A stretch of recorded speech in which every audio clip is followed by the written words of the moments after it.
بسم الله الرحمن الرحيم، والحمد لله والصلاة والسلام على سيدنا رسول الله. حضرات السادة المشاهدين، أهلا بحضراتكم ومرحبا في رسالتنا الأسبوعية صوت تركستان، التي من خلالها نشرح أبعاد جريمة يشهدها واقع العالم وواقع المسلمين وواقع الاحتلال الصيني لتركستان الشرقية الممتد عبر 70 سنة إلا عام، منذ العام 49 وتركستان محتلة. كانت شعبا مثلها كغيرها من الشعوب، شعب حر له حكومته، له سيادته على أرضه، له هوية بها يعتز، إلى أن تفككت دولة خلافة المسلمين فضاعت كما ضاعت بلاد كثيرة مثل كشمير وفلسطين. لا ندري أملاكنا، أملاك أمتنا التي مزقت وخطفت، لكنها بلادنا، ومن حق الجيل القادم علينا أن نترك له وعيا سليما. إن لم نترك له أمة متماسكة متحدة، فعلى الأقل نترك له عقيدة سليمة ووعي وفكر. لذلك نحن نطل من خلال هذه النافذة لنقول لأبنائنا الجيل القادم: لك أرض محتلة في الصين، في تركستان، يسمونها الآن شيانجيانج في الصين. كنا في الأسبوع الماضي بدأنا حوارا مع الأستاذ سراج الدين عزيزي، رمز من رموز الكفاح والمجاهدة والتوعية بقضية تركستان، الأستاذ سراج الدين نائب رئيس هيئة علماء تركستان. نواصل معه بإذن الله تبارك وتعالى حوارنا في حلقة اليوم لنكشف أبعاد جريمة معسكرات الفصل العنصري. هي سجون ومعتقلات فيها قرابة 5 مليون إنسان، ربما تعد أكبر سجون في تاريخ البشرية. والسجن يكون عقاب لمجرم أو مخطئ، لكن هؤلاء المسلمون يعاقبون بسبب دينهم، والإفراج أو الخروج من السجن له ثمن واحد: أن تترك دينك.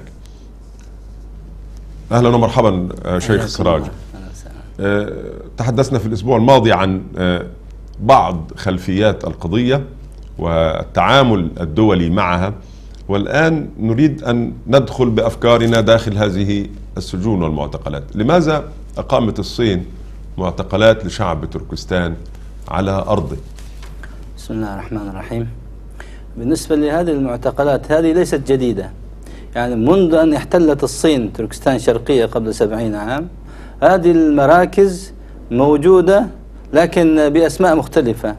كانت يعني في السابق نفس المراكز أو بأشكال أخرى موجودة، لكن منذ سنتين بدأت هذه المراكز أو معتقلات غير السجون، وفيها أكثر من 5 ملايين كما قلنا، لكن هي أصلا لتغييب أو إبادة كاملة لهذا الشعب. مطلوب تحول فكري أو اعتقادي، يعني هذا تحول فكري حتى جسديا. يعني منذ أن بدأت المراكز الداخل لم يخرج، وفي داخل المعتقلات هناك منع كامل من العبادات، صلاة، صيام وما إلى ذلك، لا وضوء ولا غسل، لا حتى غسل، حتى مياه ما لا يوجد. يعني الذين دخلوا، وفي منهم قليل جدا خرجوا، حتى من بعض الإخوة القزاق هم الآن يعني يحكون قصة السجون تندى لها الجبين. لا حول ولا يعني هناك تعذيب، الشباب كلهم بسلاسل، مقيدين، لا يتوضأ ولا يصلي ولا يصوم، لا يتوضأ ولا يصومون، ويجبرون يعني حتى يمنعون من النوم. يعني خلال يوم حوالي 3 ساعات أو ساعتين ينامون. مطلوب مثلا إتلاف عقله أو إتلاف عقله. نعم. ويستمعون إلى الأغاني الصينية، ويتعلمون إجباري اللغة الصينية، تعاليم الحزب الشيوعي. فيعني يكره كل واحد أن ينكر دينه. الحكومات العربية أو حكومات العالم بصفة، هل هناك حكومات متعاونة مع الصين أو متواطئة في هذه الجريمة، مثلا تسلم نشطاء أو تسلم طلاب لحكومة الصين؟ بالنسبة ل يعني حدث في مصر يعني إنهاء وجود الطلبة في الأزهر، وفي في بعض الدول مثل قزاقستان وغيرها تم التسليم، حتى من باكستان تم تسليم بعض النشطاء، وفي حتى من بعض الدول العربية يعني سلم لمجرد أنه مسلم، يعني لمجرد أنه مسلم أو لمجرد مطالبة الصين به. يعني الصين لا تستطيع أن تقدم أدلة أن هذا مجرم أو إرهابي، لكن مجرد طلب منه يسلم. الحديث الشريف قال صلى الله عليه وسلم: المسلم أخو المسلم لا يظلمه ولا يسلمه. يعني كيف أسلم مسلما لعدو يريد أن ينتزع دينه وإيمانه؟ انقلاب مصر قام بهذه الجريمة، وكازاخستان، وأشرت حضرتك إلى باكستان أيضا. باكستان وبعض الدول جنوب شرق آسيا مثل تايلاند سلمت من اللاجئين المئات، وقبل كمبوديا وبعض الدول فيتنام، مثل هذه الدول سلمت. يعني لابد للعرب، لابد للمسلمين، لابد للعالم أن يندد بهذه الجريمة. كيف تسلم لاجئ خرج فارا بدينه، خصوصا إن كنت عربيا مسلما؟ يعني كمبوديا وتايلاند وكازاخستان وباكستان ومصر، يعني 5 دول، هذه قائمة عار يجب أن تنشر. حتى ماليزيا كانت سلمت، لكن في الآونة الأخيرة هي أصلحت سياستها أو خطأها الماضي، تراجعت قبل يمكن أسبوعين سمحت ل 11 معتقل لديها من اللاجئين، فسمحت بالمغادرة، خرجوا من السجن يعني. خرجوا من السجن ووصلوا إلى تركيا. إلى تركيا. لم تسلمهم للصين. هل نجحت هذه السياسة الصينية عبر السنوات السابقة في تغيير هوية بعض إخواننا الأسرى في هذه السجون؟ لأن الصين حاولت بكل ما لديها من طاقة يعني الحرب على الإسلام وإنهاء يعني معتقدات المسلمين في تركستان، لكن لم تنجح. لهذا السبب، لهذا الهدف، هي أنشأت هذه المعسكرات، معتقلات بالملايين. والآن أصبحت الضغوط على الصين سواء من الأمم المتحدة، من الدول، بعض الدول الغربية، فالآن الصين بتحاول أن تنشر هذه المعسكرات وتوزع المعتقلين في داخل السجون الصينية في مناطق صينية بعيدا عن تركستان. الآن يعني في بعض المعلومات يعني حوالي 600-700 معتقل من هذه المعتقلات، معسكرات، تم نقلهم إلى داخل الصين وتوزيعهم في السجون. حتى 700 سجن. حتى السجون الصينية هي أحيانا بعض السجون رفضت قبولهم. لماذا؟ يعني يكون عبء عليهم. نعم، لا يوجد أماكن من كثرة العدد، فأصبحت بعض السجانين وبعض المسؤولين بدأوا يعني منزعجين من هذه الأعداد الضخمة، وتكلموا في وسائل الإعلام. للأسف بعيدا عن واقع العرب والمسلمين، ما هي أكثر الدول المناصرة لقضية تركستان؟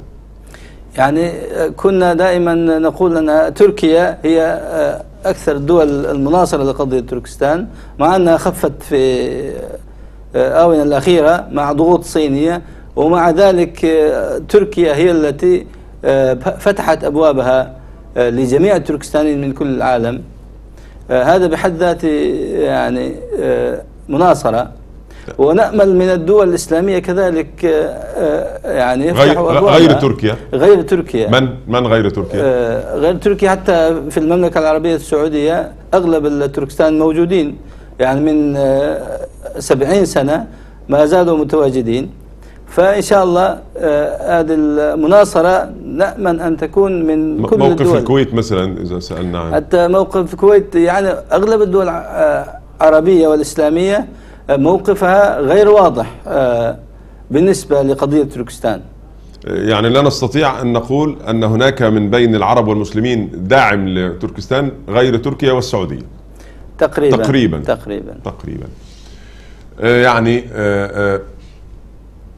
ومن يقدم الخير فهو العائد له، ومن جاهد فإنما يجاهد لنفسه في صدر سورة العنكبوت. فلا شكر على واجب، لن نقول شكرا لتركيا ولا شكرا للسعودية، وإن كان يعني لا يشكر الله من لم يشكر الناس، فوجب الشكر في هذه النقطة وفي هذه الجزئية. ويتبقى على 1 مليار مسلم واجب نصرة الحق. ونكرر مرة أخرى، كيف ننصر تركستان؟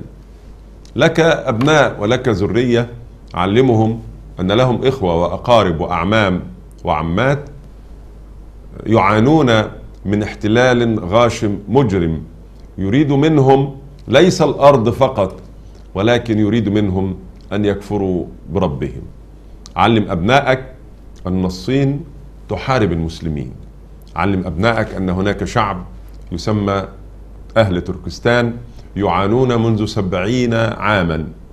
أبدع وسيلة لرفع صوتهم أو نصر قضيتهم، فالنصر من عند الله حين يرضى عن الصابرين الثابتين. تحية للثابتين على الحق في سجون الفصل العنصري، وشكرا لمن يتابع معنا صوت تركستان، وعلى أمل اللقاء بحضراتكم في لقائنا المتجدد بعون الله.